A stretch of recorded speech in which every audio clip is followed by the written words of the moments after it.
علم کی قزا کی۔ ایسے دور میں جب بوتلوں میں منرل واٹر کے نام پر نلکے کا پانی، دودھ کے نام پر کیمیکل اور دواؤں کے نام پر زہر کھایا جا رہا ہے، اصلی کتابوں کی جگہ جعلی اشاعت کی وبا پر بات کرنا نیری عیاشی ہے۔ پر آج عیاشی ہی سہی،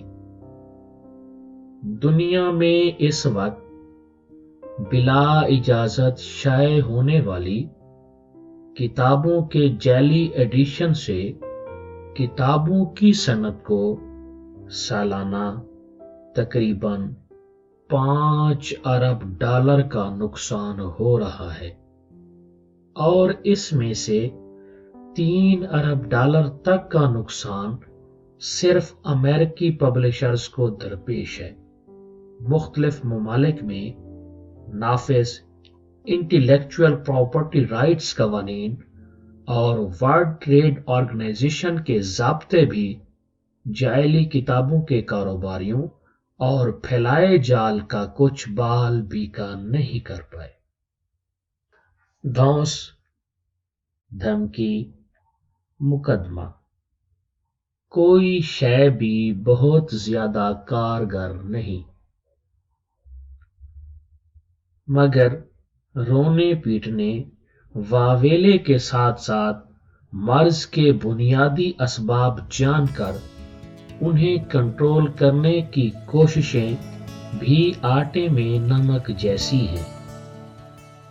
پاکستانی عوام کے لیے یہ موضوع یوں اہم ہونا چاہیے کہ اس وقت پاکستان کی پبلشنگ دنیا کو بین الاقوامی پبلشر برادری ملکی و غیر ملکی جعلی کتابوں کے سب سے بڑے اشاعت گھر کے طور پر جانتی ہے۔ اس بدنامی کے پیچھے یہودی لابی اور دیگر پاکستان دشمن قوتیں اور سی پیک سے جلنے والے کتنے ہیں یہ میں نہیں جانتا۔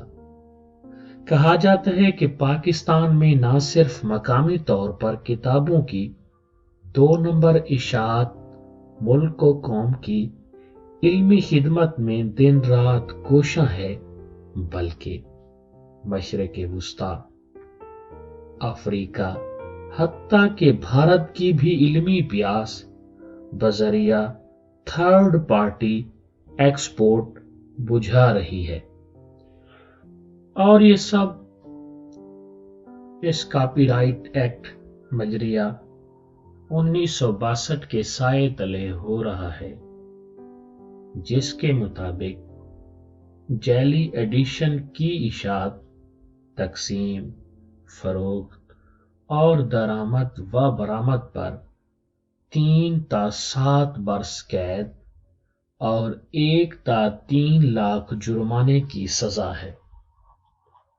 پچھلے 54 برس میں اس قانون کے تحت ایک عدد پبلشر کو 15,000 روپے جرمانہ ہو پایا اور ایک عدد پبلشر کو قید کی سزا ملی، مگر وہ چند ماہ بعد ضمانت پر رہا ہو کر پھر اپنے کاروبار میں منہمک ہو گیا۔ کچھ دیوانے مصنفین پھر بھی عدالت کے دروازے کھٹکھٹا رہے ہیں۔ مغرب میں چونکہ کتاب بینی کا شوق عام ہے اور مصنفین کو بھی بھاری رائلٹی ملتی ہے، لہذا ان کا شور مچانا سمجھ میں آتا ہے کہ کتاب کی ہر جعلی کاپی ان کے کاروبار اور ریالٹی پر ڈاکہ ہے۔ مگر پاکستان میں علاوہ آکسفورڈ یونیورسٹی پریس کسی اور اشاعتی ادارے یا مصنف کو اس سے کوئی خاص دلچسپی نہیں کہ جعلی کتابوں کا کاروبار کتنا سودمند یا نقصان دہ ہے۔ بیشتر مصنفین کو رائلٹی ہی نہیں ملتی۔ اکثر سادہ لوگوں کو چند پبلشر